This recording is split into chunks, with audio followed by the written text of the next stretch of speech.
Right, how do we start off most of these videos? Well, the workshop's in a bit of a mess. Green bike's up for sale. Orange bike, just come back from a sporty, so we've just got to give that a once over before we get it back up on the hanger. There's its spot. 80 miler, Cheshire Cat, bit of an evil one. We've got this one that came in, it's just a quick job, just got to chuck a chain on that, we'll get that done today. Chain's already here. It just turned up with a snap chain, there's nothing else wrong with it, that's all it needs, and then we can send that one back on its way. I'll just give it a quick once over just to be on the safe side. We'll try and clear some mess up. I've got to sort through this lot to see what's good, what's going in the bin, and then my job for tonight is try and get the big table saw out the back of there and start taking it to pieces, ready to move it up to the other workshop so I can sell it. Right, let's crack on. Let's look at what we're dealing with. This is the only bit of spare real estate I've got left to do any work on. So what we have here is a Sora chain, Shimano Sora. So it's a HG53 or a PC951 or something along those lines. Yeah, PC951. So it's the 9-speed bottom of the range chain. So it's the equivalent to a Dior as well. It's snapped. It is not Happy Bunny. I'm not sure why it's snapped though. It does look like that link is it's had some trauma. So the pins come out, but normally you wouldn't see it donutted out that way, so I think it might have got bent somehow. Don't know whether it's, you know, it's anyway, it's knackered. The chain is a little bit sloppy that way, so it could be it's just worn out. It's not sloppy this way though. It is well within tolerances on the old chainometer, so we're not even close on that yet. So but you know, well, we're kind of getting on the limit of it. It's not gone at the split pin, which is what I thought might have happened, because the split pin's there. I just got it to go in then. Why won't it go in now? There we go. You could just chuck another split pin in if I was a cowboy, but to be honest, if one of those links has failed, there's a high probability another one's going to fail. So for the sake of a cost of, what is it, 15-16 quid for a replacement chain, we've got another chain. It is a KMC X9. So the X9s are the second to the top of the range. They do a Z that's slightly more expensive. I suspect there's probably some other ones, but it's generally the X's or the Z's I go for. I've used the X's on a number of bikes, and actually they're quite good. They're a really tough chain, and they fit well. So I'm more than happy to use that. And I'll tell you now, these X9s are as good as the Ultegra chains, certainly the 105 chains. So and they work really well with the right the way across the range. Initially I probably wouldn't have put one of these on an Ultegra, but my next chain I might even try one of them. So we'll chuck that on. Reason I didn't get a Sora to replace this, it would have been about another £5 to £10 to get a Sora, and I'll be honest, the Sora chains, they're not as well made. You can see the rivets, they're just punched over, which is why they do fail. I have had a lot of Sora's bikes in with Sora chains that have failed in a very similar way, but they were a bit more worn than that, which is why I was a bit suspect as to why that one had gone. So these are actually punched. These are punched in the centre, the same as the Ultegra ones are on the Shimano set. So all I've got to do with this is just measure it up, make sure it's the same length, and then we'll chuck it on. But I'm slightly of two minds as to because I can't remember if that's the original chain for that bike. or even if the group set that's on it, because it's got a 9-speed group set on a Pro Carbon frame, and I don't remember Planet X ever selling the Pro Carbon with a 9-speed. So I think that group set might have been added, which means this chain might not be the proper length. So what I'm going to do is I'm just going to measure it out, and then I'm going to just offer it up as well and just make sure that we are somewhere near where we need to be, and we're not either too loose or too tight. And why won't you? Oh, it's one of those days.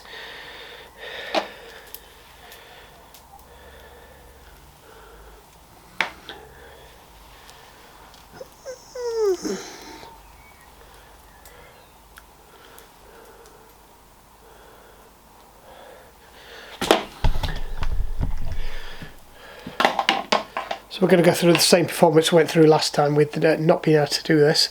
I can feel it.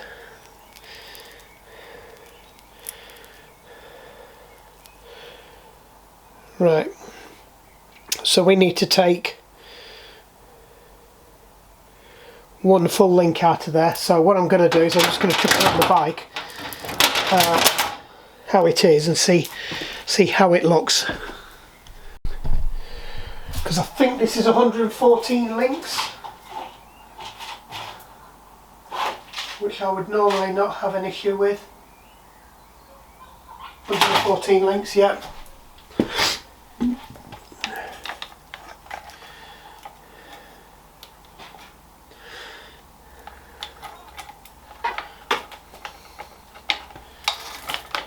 We're on the little one or the big one? We're on the little one.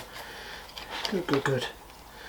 Yeah, so we're going to be on the little chain ring on the front, little chain ring on the back by the time I've finished. If it hasn't, oh, it has eaten itself.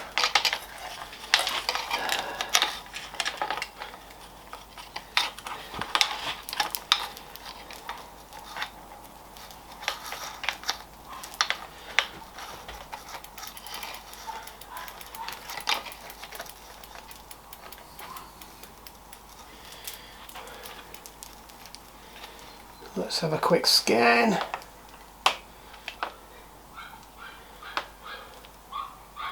Yeah, so essentially what I've suggested is, instead of buying a like for like, which you'd normally do, there's a reason why the person was asking to keep a like for like chain. That'll be do you know what, I would say that even if I take out the link I'm supposed to take out, that chain is too short, to be honest. Let me try to muck up the tape. Oops.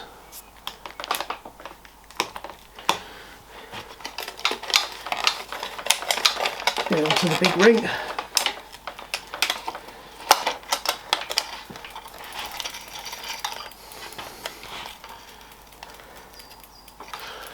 And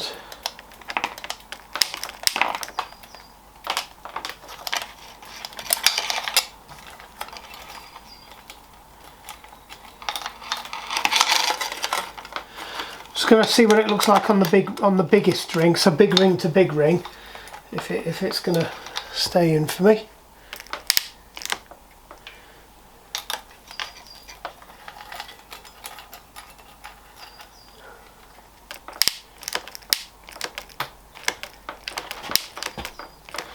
I think that's all the way up now,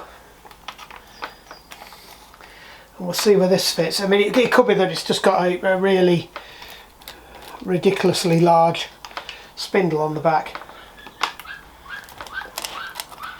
So what I'm looking for now is that it's not overstretched. So if I take that out, that's, yeah, I think we need to take 2 links out. So that's where we would be, and that's almost upright. So I think we need to go to there. So we need to take 2 links out. So we'll just do that, and that's why you check. And that might very well be why it failed, to be honest. The chain wasn't tight enough, and it might have looped in on itself. Somewhere in here is... We'll use this one, since I can't find any others. So we're going to take 2 out. So we have 1, 2.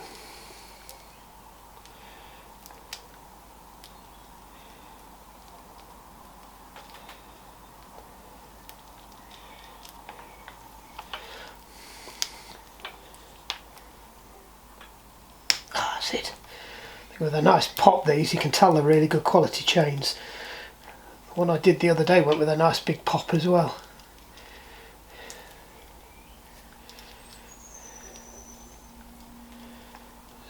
We're not driven it all the way out. Oh no. That's how tough it is, I've not even got it all the way out. Phew.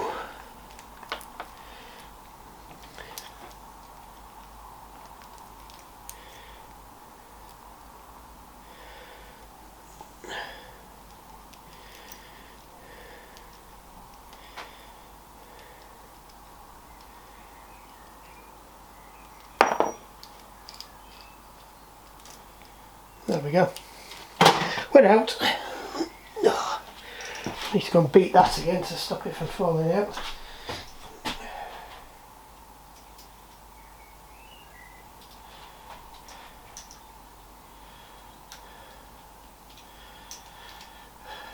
Oh, it's going to be one of those evenings, I can feel it already.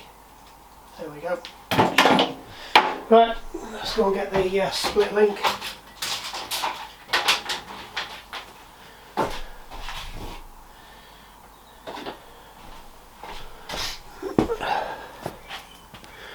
Would like a close-up.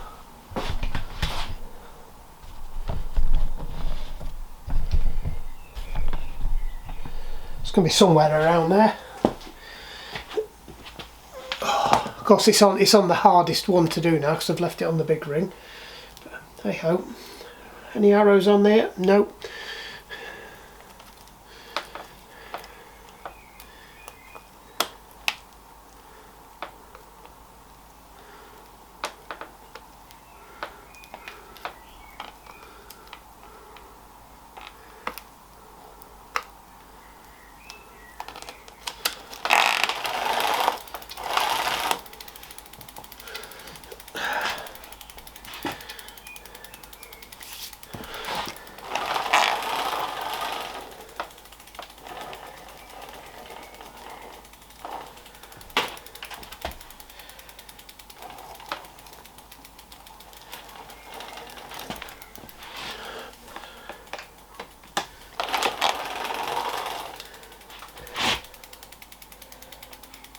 Right. Quick run through the gears then. So I've not actually heard this go through the gears, so I don't know how it's going to go. That seems quite good. We'll skip that one then. 1, 2.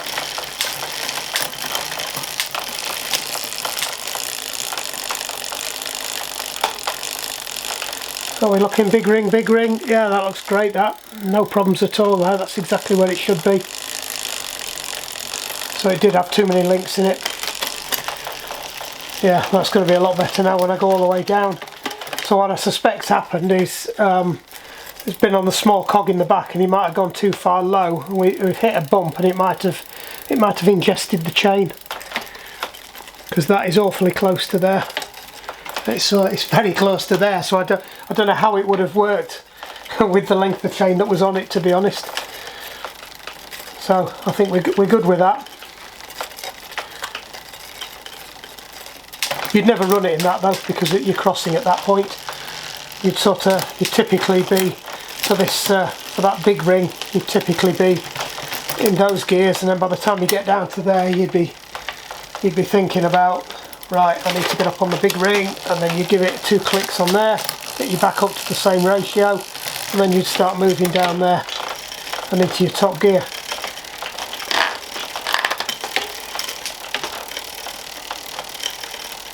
A little bit of catching there, could do with a small adjustment.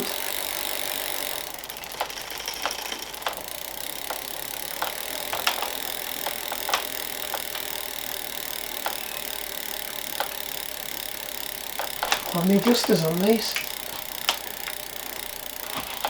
Oh, there it is.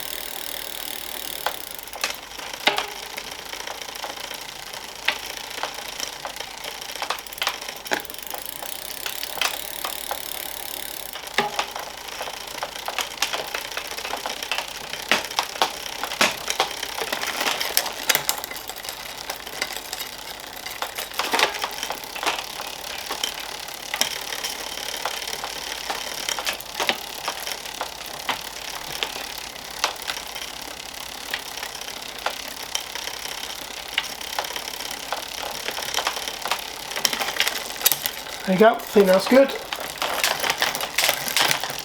Right, that was an easy one. Job's a good one. Right, we can send this one on its way. I'll just drop it off the stand and put it outside out of the way.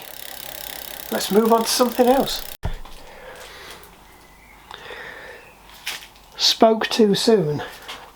Just give it a quick M check. Thought I heard some rattling, thought it was the back wheel. The back wheel was actually loose. So I've tightened that up, recentered the brakes, that's fine, there's nothing wrong with that. It's a Planet X, it's got head knock, so I'll just give that a quick tweak. What size bolts were these on this week? No, they were on the big ones.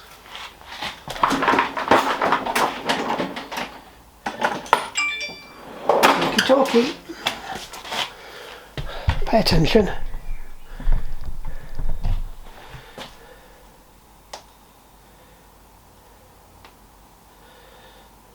Is it not in there?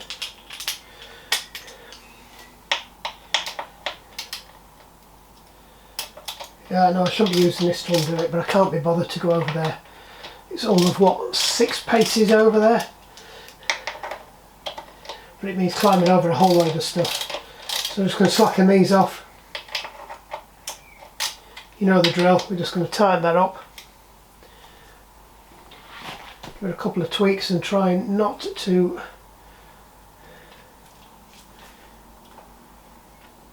that's better. It's gone. Just check we're still on the correct torque setting for this, which I think is either 6 or 7. Either will do.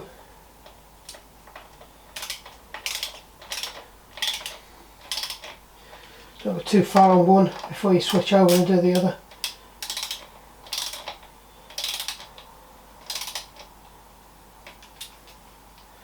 I did this bar tape a few years ago. It's holding up quite nicely actually.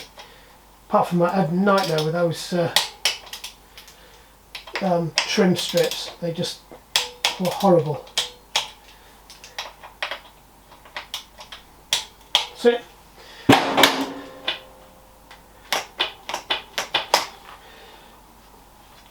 Put a quick release back down again. That's it. Right, this time hopefully we're done. Right, back recording. Just having a quick tidy up, shift some stuff away.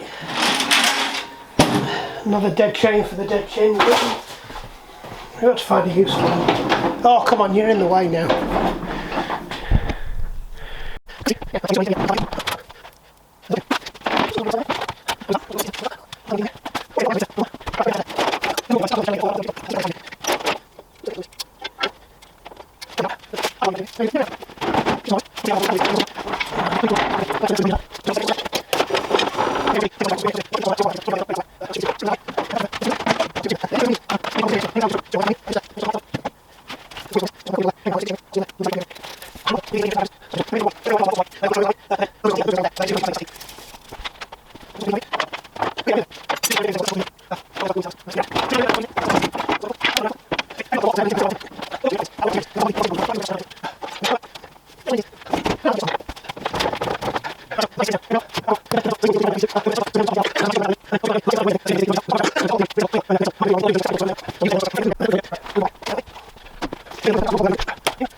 So you can see there's a rail there and there's a little T-bolt that slides into there, and then there's some holes along here, and there's about 3 or 4 in each one of these, and you can see that that's a plate, and then that's a plate, and you can actually take that plate off this end and put it on this end if you want, but you've got to drill some holes so you can have it all on one side, and then you can put a sliding travel panel saw on the other side, so you've got a bigger bench on this side here, and then use the other side for a sliding bench for doing your big panel saw pieces. I didn't bother with that. I just went for this configuration because then I don't do much big stuff on it. It's more cabinet making that I do on here. So that will unscrew them. I seem to remember you get it off, but if you want to get the bolts out, you've got to take these end caps off, but I don't think we need the bolts out, to be honest. So all we need to do is just unscrew this, pop it off, and it's the same for this back one here. So this did have some caps on, but they got broken off. In fact, I think I might have found one of them the other day, and I couldn't remember what it was for. But that's the same. So once they're off, then you can get hold of the bolts under here, and they're the same. They bolt through, and I think it's actually into a thread on the thing. This is cast iron, so these are really good table saws. All the best ones have cast iron. No idea what I pressed there. it's done something weird. Right, let's get these off. I think it's either a 12 or a 13.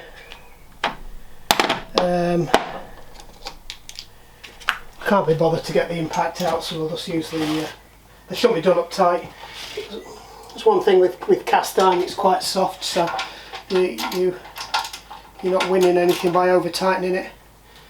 That's it. Yeah, it is a 13. Yeah. So I'm just going to feel my way for the rest of them now. I seem to remember some of them are quite inaccessible. It's all coming back to me now. So I'm just going to feel along and feel for the bolts. Yeah, that's tucked up right behind there. So I think I'm going to need a spanner for that. 8, 13. No, it's the one below it. That's a 14. Now, if I'm lucky, I might be able to get this.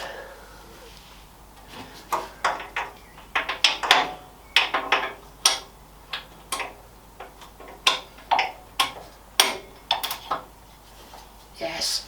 Come on, be lucky. I was lucky until I turned the spanner around.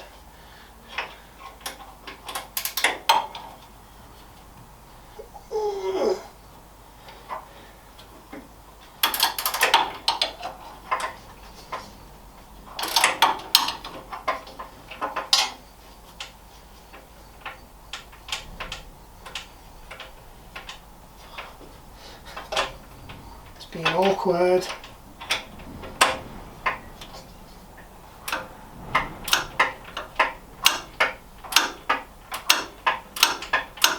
On those ones, it's not enough tension to turn the ratchet, but there's too much tension to get it out with your fingers.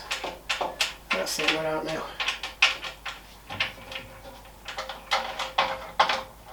Right, I'll just leave that one in because I don't want it to drop out and pinch my fingers off when I'm not expecting it. Because we've got to remember with all this lot is it's really flipping heavy. I don't think we're going to have a problem because the nuts are captured in the rail, so you've got to pull it this way to get it off, but there's no sense in tempting fate. Just keep your fingers well out of the way when dealing with anything of this heavy. That's this heavy. I seem to remember I nearly lost me toe moving the planer around because we had a lot of people trying to be helpful. There's way too much testosterone. And that planer weighs almost half a ton. In fact, this table saw is probably 400 kilograms.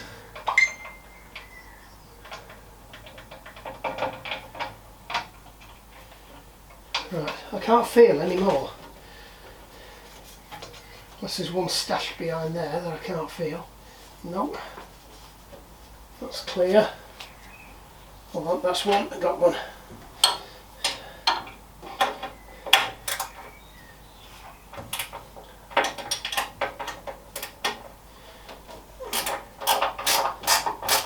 That's where I can see it's coming off now.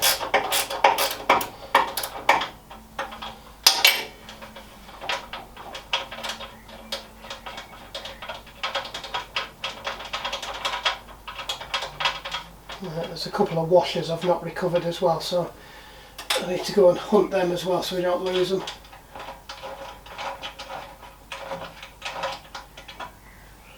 One washer, so where did we? No, it's not on that one.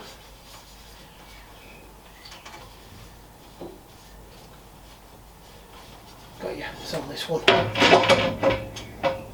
That's it, and we're off. Right, that's it, easy as that. So that's the rail off.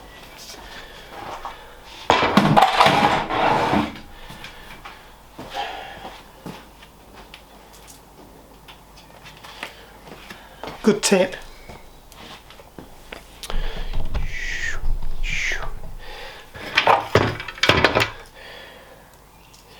So you don't lose anything and you don't forget which bits went where when disassembling. Because otherwise you spend all your time labelling up bags and then you lose the bag. Or you can't work out what your labelling was all about. There's no ambiguity with this. These are the bolts and the washers that go with this.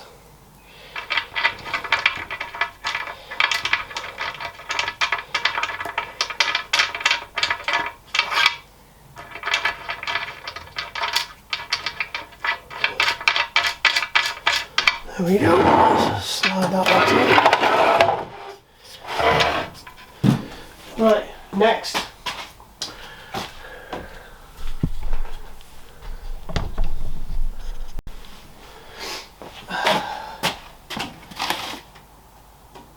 think they're the same. I've got to get that back one off first. Doesn't feel any lighter. Don't think this one's as difficult. It might be after all that. I did it right first time.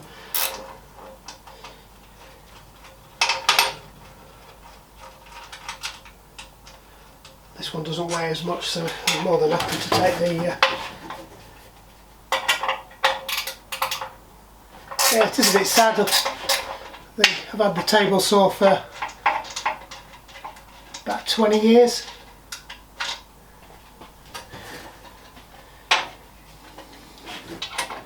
It's made lots of things for the house. We've used it loads. Probably for lots of things you're not supposed to use it for. But it's just handy, you can just run anything through it. It's particularly good for rip cutting. So if you've got long planks of something. And what it's meant is that I can go to timber yards and I can just buy rough cut. I mean, you've seen some of the videos. I just buy lumps of rough cut straight from the sawmill timber, and you can turn it into something that, you know, looks like a professional cabinet maker's been at it. and I'm not blowing smoke up my own arse a bit there, but I think they look good, and people that come in and see them, you know, they don't think they've been made in a shed effectively. But most woodworking shops are just sheds. Some are just bigger than others. There we go. Let's stick these on before we lose them.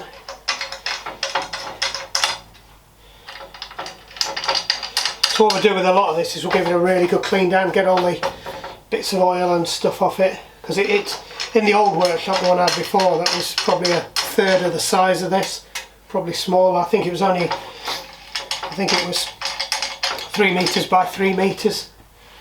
It was fairly small. That might have been smaller than that. Yeah, no, it's about 3 metres by 3 metres. This was the workbench, so everything got done on here. I think I even stripped a motorbike engine down on this. The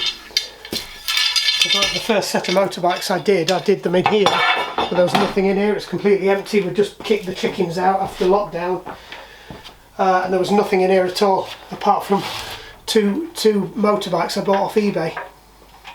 And I was trying to sort out this room, and all the tools were in the other room, so I just took the motor through into the other room and stripped it down on this table. So, right, these are the ones I've got to be careful. I've got to leave some on. In fact, let me put my safety fence up.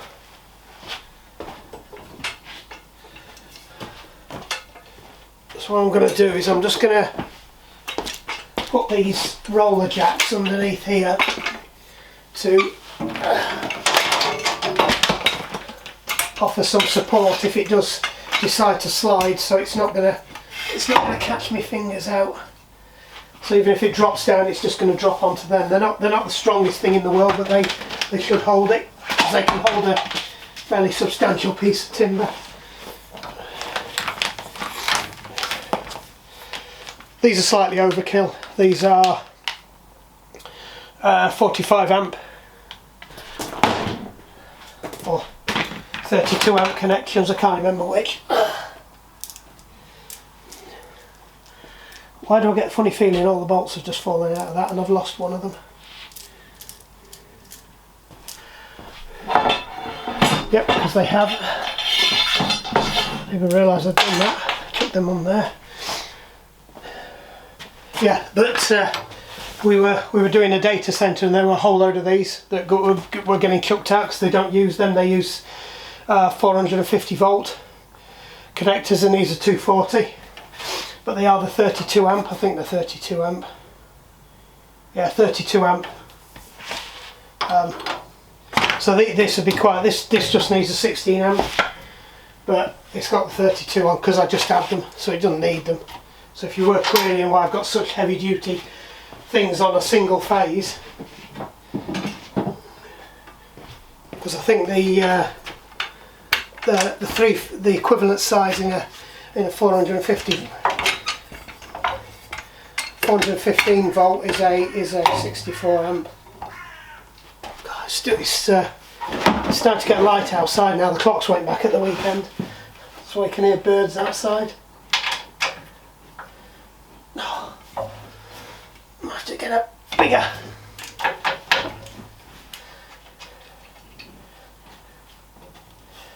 Trouble is, the more you take out of these, the harder it's going to get. I'm not sure I'll be able to get a bigger one inside. Is there another one I've missed? 1, 2. Can I see them? It's just stuck together. It's quite possible it's rusted together. No, I think it's parted now. See, something's doing it. Yeah, it's dropped, because they should be flat. That was half the battle with these, is getting them so you don't have a step there. It's completely flat.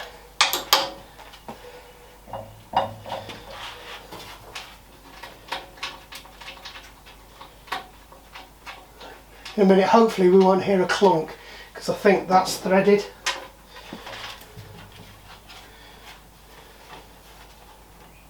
The middle one's not fully undone yet.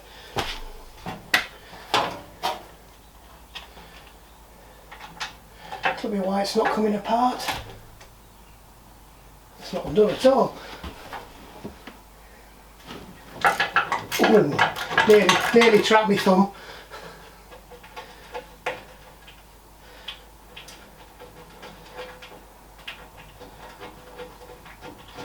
The trouble is now the weight's on that side of the tape saw, so it's slightly leaning it over that way.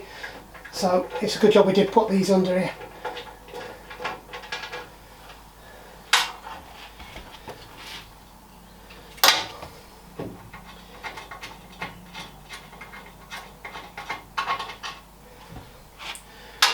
There we go. This weighs a ton.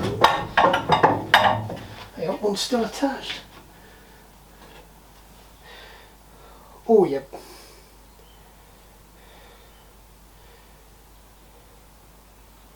Sliver of metal in finger. There was another one. So I had undone one. I'd missed the one I thought that I'd not undone properly was the one I'd missed.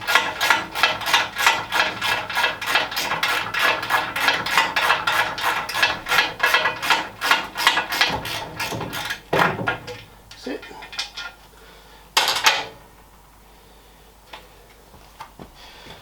Oh, flipping heck. Yeah, always sensible to put a bit of oil down there so they don't rust jack or rust together. You've got to be so careful with these as well, because if you bang them or drop something on them, especially when they're not supported, they will smash. So we'll just chuck them in there so we don't lose them.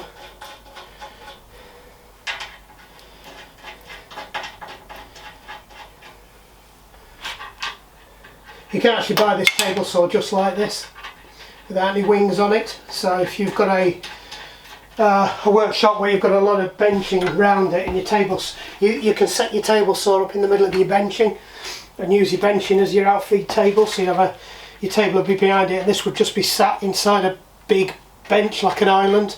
If you've ever seen New Yankee Workshop, he's got his Delta set up like that.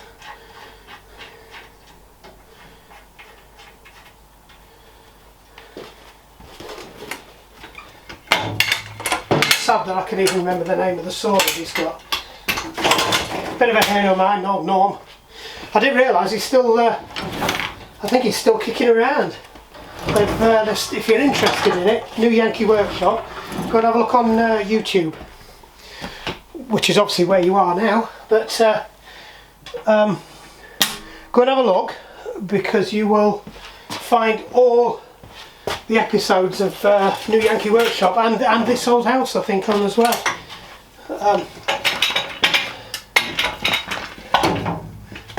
And the guy who actually owned New Yankee Workshop, because I thought it was Norm Abrams' house, but it's not. The guy that actually owns it was the production manager, and they built everything there. They were doing a tour, and they showed everything. So it's quite interesting, having grown up and learned my trade from watching New Yankee Workshop.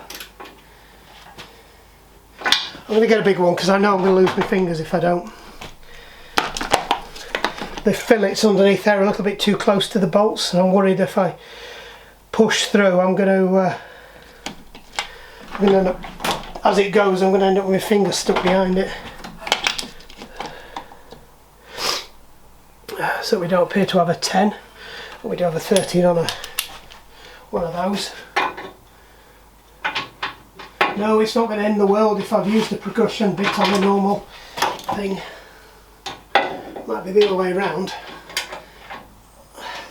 No, that's not going to fit.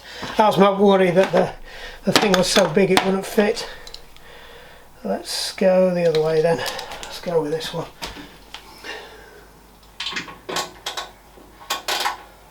Get my fingers far enough away from the fillets now.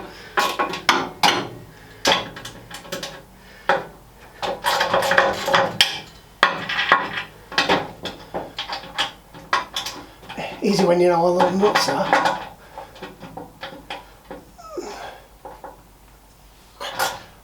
I want to go in that one, because these are cast as well, so it is cast iron. I think I've probably already said that. But so some of the castings are a little bit different underneath, because obviously they cast them and then machine them, so it only really matters that face and that face. It doesn't really matter the underside, so you get all sorts of lumps hanging off and imperfections from the casting moulds. I suspect I've got a big lump of metal in my finger there, I'm going to have to pull out later.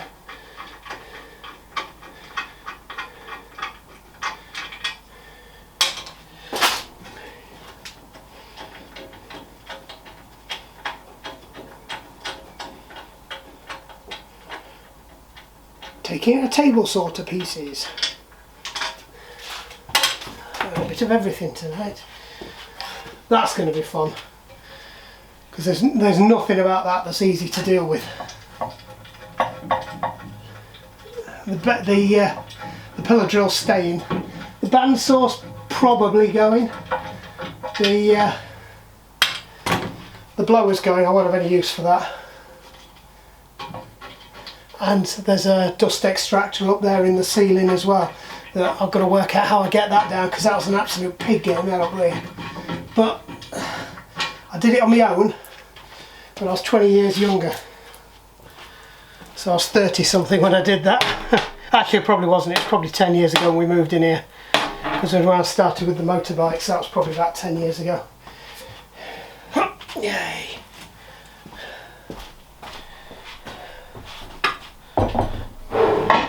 Right, so I'm just going to write on these. I shouldn't really have to be honest, because there is only, no, I don't need to, there is only one way they can go. It's got a chamfer at the front and a hard edge at the back, so there is only one way it can go. Right, let's shift these out of the way.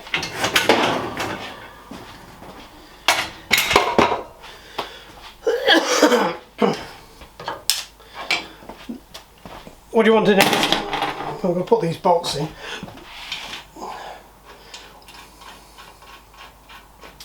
I think it's time we got the saw blade out. I really don't want to be transporting this up with the saw blade in. The top unit itself can actually come off the foot, because you can buy this.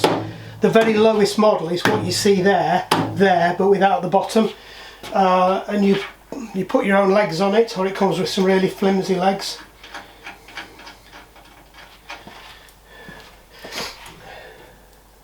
But I don't think you get the dust extraction capability then, because the dust extractor's built into that, goes into, well, it's not, it just feeds through the bottom section.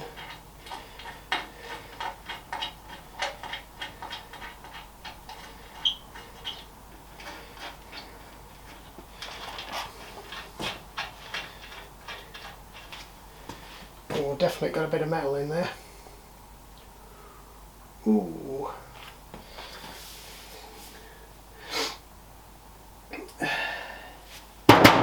Right, how do we get this top off? So I think it's just fastened on there, there, and there. I'm wondering whether I can get the top off without... Yes, must be able to. I think I can lift the top off if I undo these. And if I don't bugger it up, I might not have to reset everything. I think they're a 415. I'll go for a 15.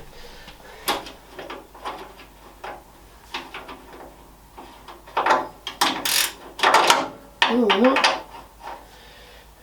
not a 15, must be a 16. Could be a 17. I hope not, because I'm going to say I've got a 17. What an oddball size.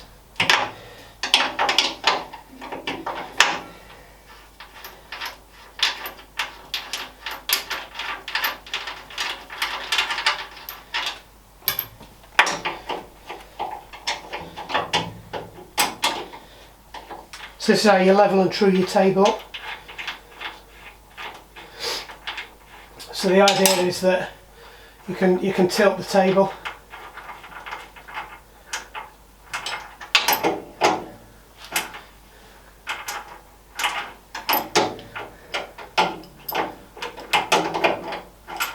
you've got to be careful. It's the temptation is to crank this as low as possible, so you get more lift, you get more height out of the saw. But the problem with that is that when you crank it over, it starts banging into the bottom of the table. So you'll find if you've ever set up any workshop machinery, you'll find you can follow the instructions, or you can try and work it out yourself, or you end up doing a combination of both, because you'll follow the instructions and it'll miss something, and you'll set it up and you'll come to use it and something will be banging on something or rubbing on something, and you just have to adjust it out.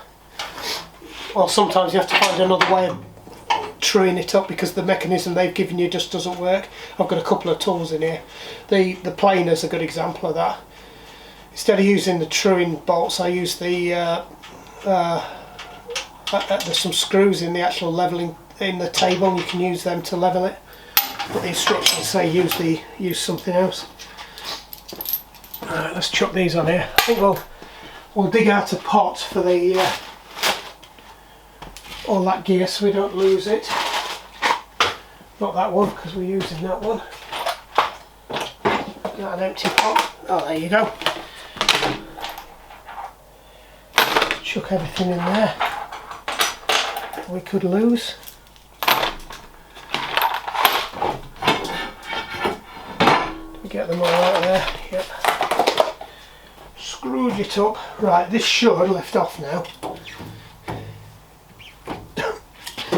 But then again it might not. So what's the problem? This is where I find out the whole thing's, this is where I find out the whole saw's mounted to the bottom of the table, which actually makes sense. So when I try to lift this up, I'm lifting the whole lot up. So we have to get that out of there.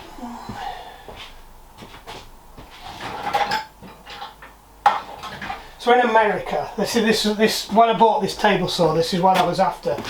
I wanted a table saw that I could put a stacked dado head cutter in. Now, to most English European carpenters, they won't know what one of them is.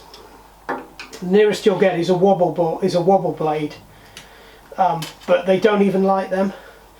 So for it to be sold in the UK under European legislation, as it was, you could only sell a machine if it could be operated with the thing in place. So you couldn't build any features in that would require you to take the guard off. So anybody that's done any of this kind of stuff knows that you can use that to recess, and you take the guard, you take that off, and you run that across, and you use the blade to cut a recess in underneath.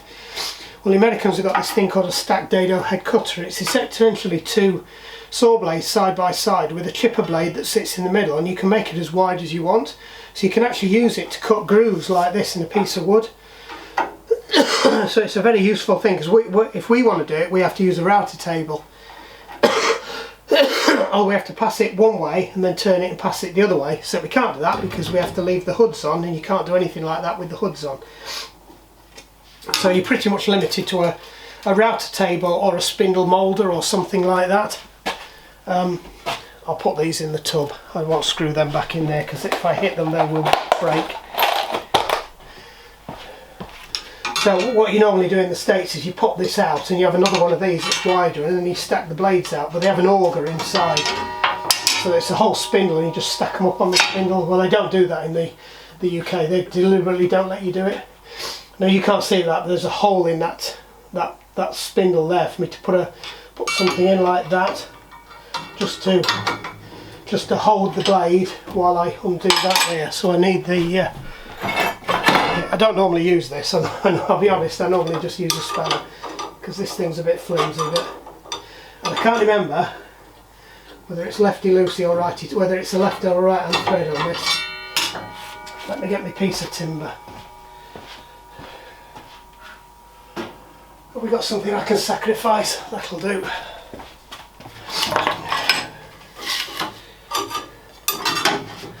So just get a tooth into it.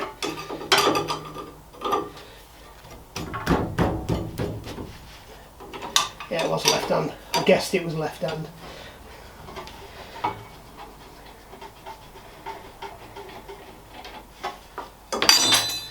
There's there's a outer arbor on this that I have to grab and not drop into the machine, and that comes out. And that is a very expensive blade. So that's a fine tooth cross cutting blade. It's not a rip blade. A rip blade has bigger teeth and there's less of them, because that's for cutting across the grain. If you're cutting with the grain, you have something completely different, which is up there. I can't be bothered to get it out because I'll have to dig it out. Bigger blades, less of them. Half as many, maybe even less. Right then. So that's off. Yeah, you can see everything bolts on. I've got to get the sides off now anyway. So we might as well get this off. I think that's another 13. Can't remember what they call this. My head's going down the route of it's a stay or a... It's a bloody nuisance most of the time. But what it does is it stops kickback. Because the wood at the back can't grab the saw and get slung forwards. So that's when most people lose their fingers. It's when you get kicked back, because the saw can jump quite violently, and obviously if you've got your hand too close to the blade, it's sod's law that says the only place your hand's going to end up is in the blade. I once saw a program on it, and there was a bloke on there that had been a joiner all his life and he'd never lost any fingers or anything, which was quite unusual, but he got told something by his master when he was an apprentice. Basically, if you've got your hand within a hand width, it's too close. So I've generally followed that rule. Always try and keep my hand about 4 to 5 inches away from anything that looks like remotely like it's going to cut it. And just assume that it's going to take a massive great jump. So you'll never see me hand feeding anything through without a poking stick, or stood a long way away. I've had bits of timber and things fly off these. I've had a tooth come off one of these and embed itself in the ceiling. No, I'll just chuck that in there so we don't lose it. Left hand thread. Lefty loosey, righty tighty. That's it. Put this over with that. Nearly there. Let's get these side panels off. They're going to have to come off at some point. I think they are Phillips, and I've got a posi drive, but I'm not going to get too excited about it. They're fairly loose. They do look like they've been pretty much mullered, but like I said, I've had this side off a few times, and these are fairly soft Chinesium style screws. If anybody who's buying it's worried about the screws, I'll stick them some what are they, 5s in, cat's heads, Allen key bolts. They'll be fine, these. You shouldn't be doing them up that tight anyway. They're not gonna come undone. They're not liquid thread locked in or anything. They tend not to come undone because the sheet metal it's holding in place is slightly bent anyway, so they've got warping in them, so that in itself keeps them tight. The thing's that heavy, it doesn't vibrate that much.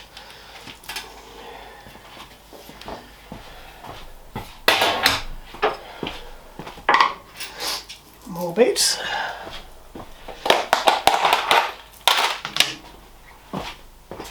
That's one side off. You can't see that. What I will do, I'll swing you around, then you can have a look at this side. So it is a 240 volt system with a 3-phase motor that's been converted to a single phase. So I think you lose half the power when you do that. So I think it's isn't it 11? Can't remember. There's a rating plate that tells me what it is on the front of it. How many horses it's got? 3 horsepower. There you go. It's about 2,000 something RPM. Yeah, 2,800 RPM. So it does spin at quite a lick. I think that was 1,500 RPM. And that's a 3 horsepower motor as well. All the tools in here are 3-phase induction motors that have been capacited, so they'll take a single phase, because that's how you do it. You put a capacitor on that's enough to energise the coil, but then as the capacitor charges and discharges, it creates the lower sine wave, so it sends it off in reverse. So you get your 3 phases as opposed to your single phase that's only half of the sine wave, if you like, something like that.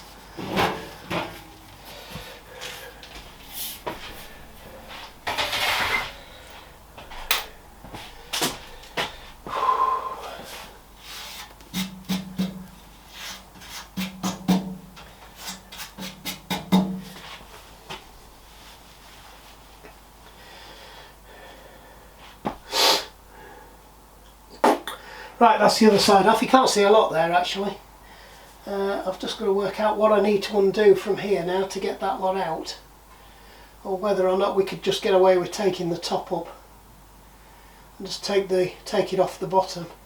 I can't remember how we did it, to be honest. It definitely bolts onto the table.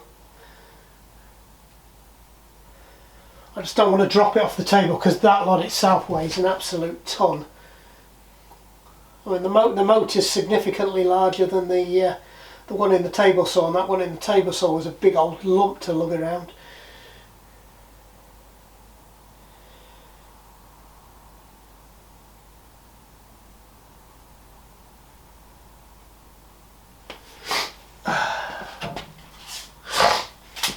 I should take some pictures of it before I took it to pieces, because I could have listed it.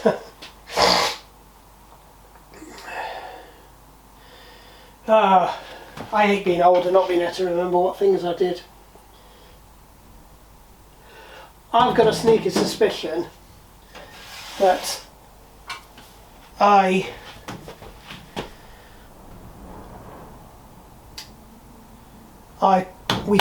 we moved that in one lump.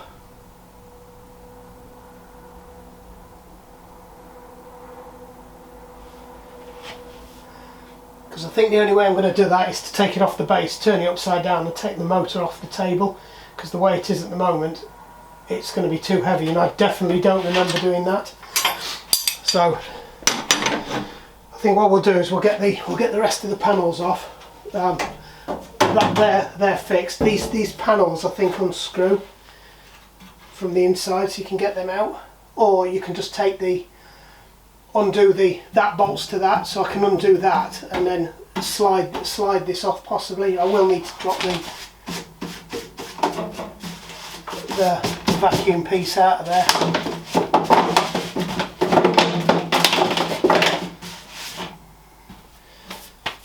I think that's going to need a vacuum cleaner as well. Right, let's get the blower in there. I can't be bothered to vacuum it.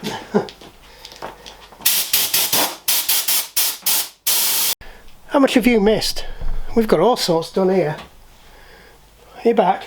I didn't notice, sorry about that. I'm just emptying out all these pieces that from the last job that were stuck inside, and I've not even scratched the surface yet. There is flipping hundreds of them. I suspect they're even all stuck in the housing on that as well. Let me just get that off. Where's that gone? Oh, there we go.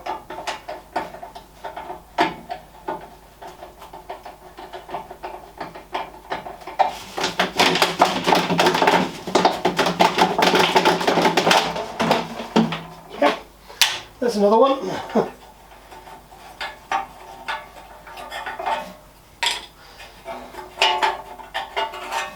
So these are all the filaments that came off when I was cutting the tongues for off the mortise and tenon joints, and nearly every one of them went inside the machine, and I had a lot of them to do. I can't even get half of these out, they're just disappearing now. There's loads more in here.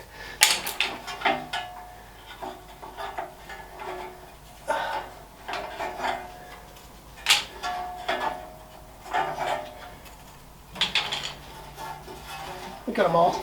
I don't think we have. Let's have a look. Yeah, we've got most of them. Quite useful these to put on your vices when you're clamping timber. They also make good kindling as well. Right, so what have we got to get off? All these bolts here.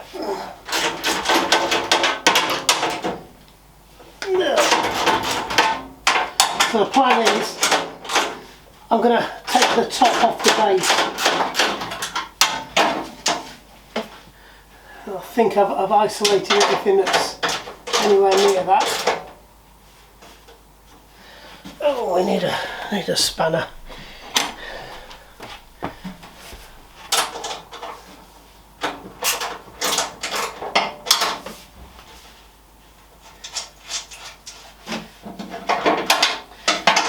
Calling it a day soon as well. I need to go and get this lump of metal out of my finger.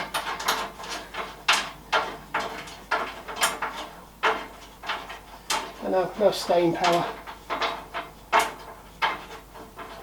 Those pink ties are rather funky on those wheels I've got.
Great video, this staring at my backside.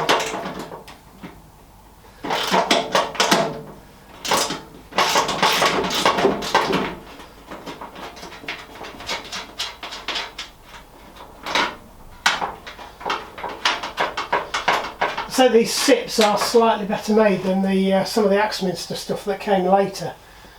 But like I said, they've all come from the same place. But obviously every company that's buying from the same place has different tolerances and different ways they want the things finishing. So they might all come out of the same factory, but they might be done with slightly different bolts and quality of fastenings and things. The paint jobs on those early Axminsters was awful. I don't know where they're getting the stuff from now, but it looks a lot better quality.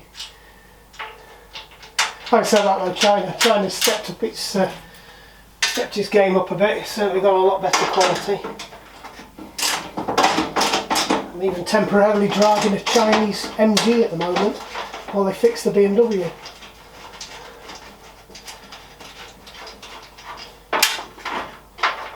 It's alright, isn't it, when you buy a car. Well, I didn't. I got a car on a lease, and then I bought the lease. I bought the car at the end of the lease. It was my company car, but the car comes with a 12-year paint warranty, and paint started to bubble up last year. So I got them to have a look at it, and BMW are going to respray all the bits that are bad. Which, if you've seen a metallic car, you know that they've got to spray quite a bit of it. It took about 6 months to sort it out, which part of that was their fault, part of that was my fault. So, but no quibbles about it. Right, I think there's just one left. There's one there as well. Got them all there. Just two left. So I'm done for.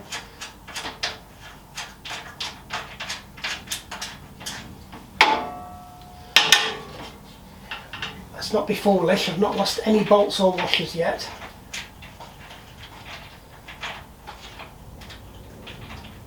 Come on. What if the ducks have gone to bed tonight? One of them got locked out last night. I think I've got a bit confused by the clocks going back.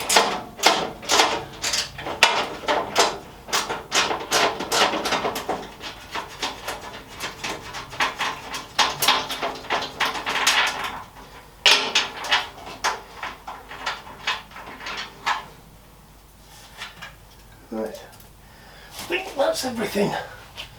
I'll just marry all these lot back up again.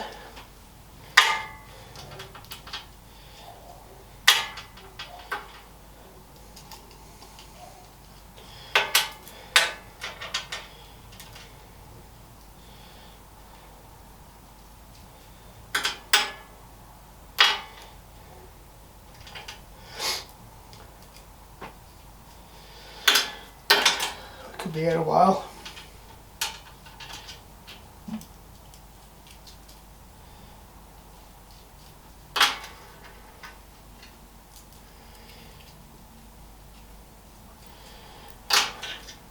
And I think that's it.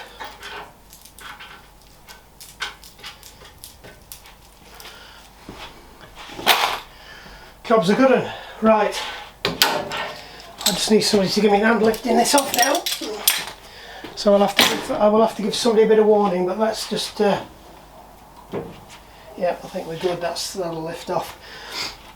Just to be on the safe side though, I am going to put those other bolts back on that I took off the table, because I really don't want the table suddenly falling off when I wasn't expecting it. How have I managed to lose the bolts? Oh no, there's one, and there's the other. And what size were they? They were 16s. So we'll just chuck these back on again.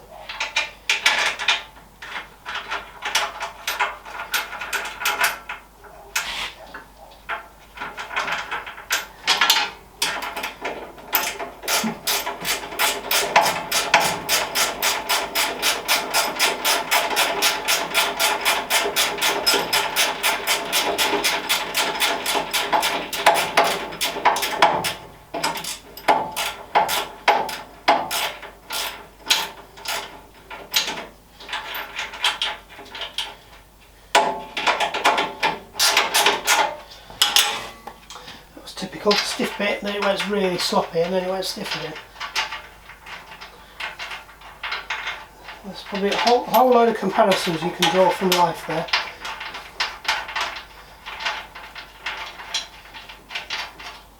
I'm really not looking forward to that planer. That's the one I dread.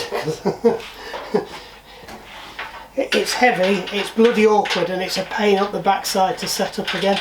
And somebody's going to want to see it running.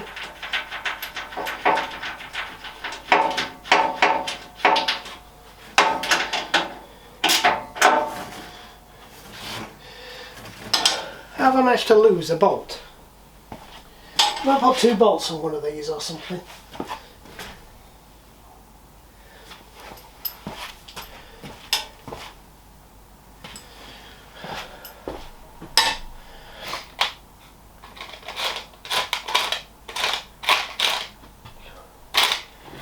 I could have sworn I picked up 2 bolts and brought them over here. Have I knocked it off?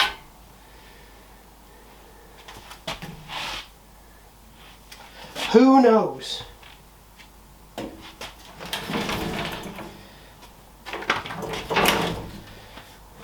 How can I lose a bolt? I'm going to have to play the video back to find out where it went now, aren't I? It must have rolled off when I was doing it up. I shoved it in my pocket. Nope, it's not stuck to me.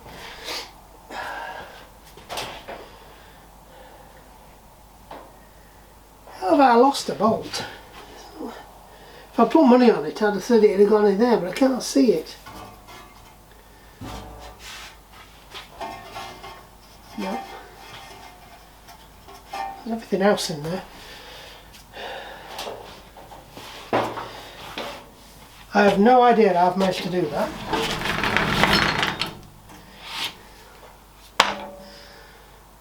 Of course, if it has dropped onto the floor, it will have gone rollouts.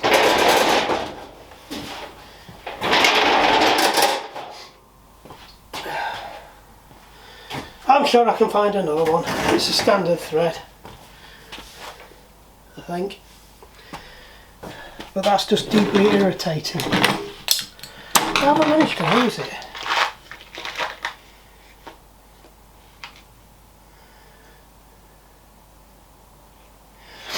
Who knows?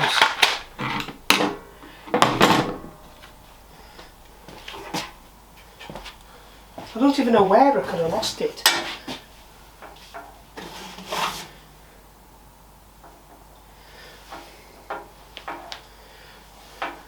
Because if it was going to fall off the table, it would have gone rollerabouts. You can't go that far because it's a big chunk of a bolt, that one.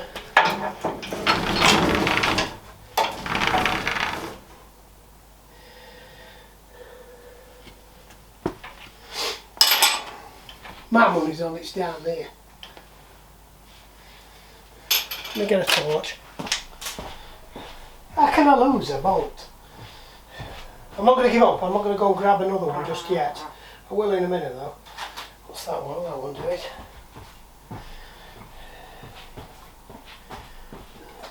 A bit of light in there. Yeah, it's not in there. Of course, there's me lugging the table around. It's not even fastened on at the bottom. Shouldn't even be doing that. You can see it started to part. That wasn't my best move. If it's gone anywhere, it'll either disappear under that lot or it'll have disappeared under this lot here. I'm going to have to watch the video back later and see where it rolled. I don't even remember knocking it off though. That's the weird thing. I just come to look for my bolt and it wasn't there.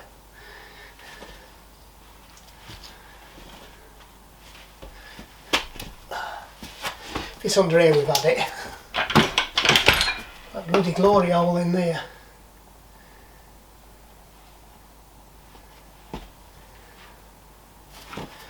No idea.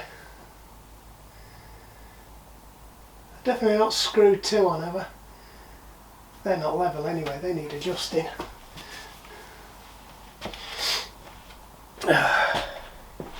Didn't roll off down here when I put it on here, did it? Oh, it's just sat on it staring at me. Here! I must have picked one up and dropped one. I hadn't lost it, I wasn't going nuts.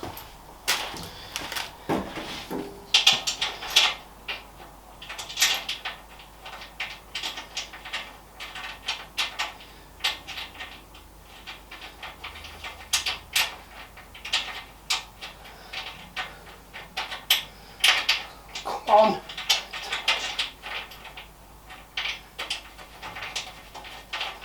There we go on that one.